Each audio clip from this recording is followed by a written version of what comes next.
नमस्कार मित्रों, आप सभी का फिर से एक बार हार्दिक स्वागत है जीवन ज्ञान यूट्यूब चैनल पर। मित्रों, जैसा कि हम सब जानते ही हैं कि इस धरती पर जन्म लेने वाला कोई भी प्राणी अमर नहीं होता। कहने का अर्थ है कि इस सृष्टि में जन्म लेने वाला हर एक इंसान एक न एक दिन इस सृष्टि को छोड़कर जाता ही है। लेकिन क्या आप जानते हैं कि मरने के बाद आखिर आत्मा का क्या होता है? या मृत्यु के 24 घंटे बाद आत्मा अपने घर वापस क्यों आती है और वह कितने दिनों तक अपने घर में ही रहती है? अगर नहीं जानते तो बता दें कि इन सभी सवालों का जवाब महाग्रंथ गरुड़ पुराण में विस्तार पूर्वक देखने को मिलता है और आज हम आपको इस वीडियो के माध्यम से यही बताने वाले हैं, तो आप हमारे इस वीडियो में अंत तक जरूर बने रहिए। आइए सब मिलकर जानते हैं। मित्रों, गरुड़ पुराण में उल्लेख है कि जब किसी की मृत्यु हो जाती है तब यमराज के दूत आकर आत्मा को अपने साथ यमलोक ले जाते हैं और फिर वहां उसके पाप और पुण्य का हिसाब विस्तार पूर्वक किया जाता है। उसके बाद 24 घंटे के अंदर यमदूत उस आत्मा को वापस उसके घर छोड़ जाते हैं। यमदूतों के द्वारा वापस छोड़ जाने के बाद आत्मा अपने परिजनों के बीच में ही भटकती रहती है और अपने परिजनों को बात करने की कोशिश करती है, लेकिन उसके आवाज को कोई भी परिजन सुन नहीं पाता।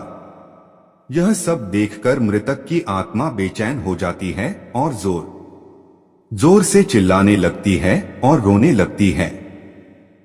उनसे बात करने की नाकाम कोशिश करती है, लेकिन फिर भी उसके आवाज को वहां पर मौजूद कोई भी इंसान सुन नहीं पाता। इसके बाद मरने वाले की आत्मा अपने शरीर में दोबारा प्रवेश करने की कोशिश करती है, लेकिन यमदूतों के हाथों बंधे होने के कारण वह उस शरीर में प्रवेश नहीं कर पाती। इसके साथ साथ गरुड़ पुराण में यह भी बताया गया है कि किसी की मृत्यु हो जाने पर उसके परिजन उसकी याद में रोते बिलखते हैं, तो यह देखकर आत्मा बहुत दुखी हो जाती है और वह भी उनके साथ मिलकर रोने लगती है। लेकिन वह कुछ कर नहीं पाती और लाचार होकर अपने जीवन काल में किए गए कर्मों को याद करके हताश हो जाती है। गरुड़ पुराण की माने तो जब यमदूत मृतक की आत्मा को उसके परिजनों के बीच छोड़कर जाते हैं, तो उसके बाद उस आत्मा में इतना बल नहीं रहता कि वह यमलोक की यात्रा तय कर सके।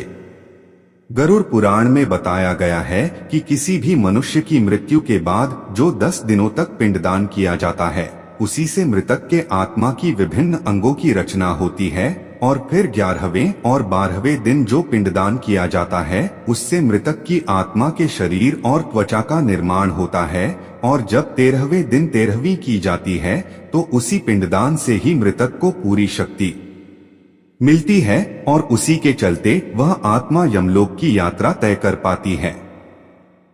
कहने का अर्थ है कि मृत्यु के बाद 13 दिनों तक जो आत्मा के नाम से पिंडदान किया जाता है, उसी से ही आत्मा को धरती लोक से यमलोक तक जाने के लिए शक्ति मिलता है। दोस्तों, इसीलिए गरुड़ पुराण में बताया गया है कि जब किसी मनुष्य की मृत्यु हो जाती है तो उस मृत व्यक्ति की आत्मा 13 दिनों तक अपने परिजनों के बीच ही मौजूद रहती है और भटकती रहती है। फिर इसके बाद मरने वाले की आत्मा धरती लोक से यमलोक की यात्रा पर निकल पड़ती है, जिसे तय करने के लिए आत्मा को 1 साल यानी 12 महीने का समय लगता है। मान्यता है कि 13 दिनों तक जो पिंडदान किए जाते हैं वह इस 1 साल के लिए भोजन के समान होता है। मित्रों, अब आप यह जरूर सोच रहे होंगे कि अगर किसी मृत आत्मा के लिए पिंडदान नहीं किया गया तो क्या होगा। तो मित्रों, बता दें, इसका भी उल्लेख हमें गरुड़ पुराण में देखने को मिलता है।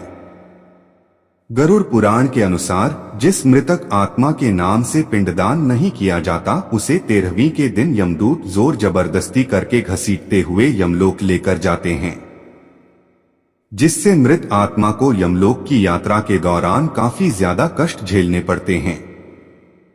इसलिए हिंदू धर्म में हर मरने वाले की आत्मा के लिए 13 दिनों तक पिंडदान किया जाना जरूरी बताया गया है।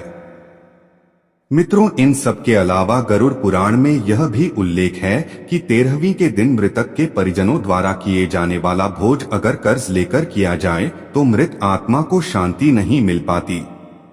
मृत आत्मा को इन बातों का बड़ा ही दुख होता है और वह मन ही मन यह सोचता है कि काश मैं अकेले ही यह कष्ट भोगता।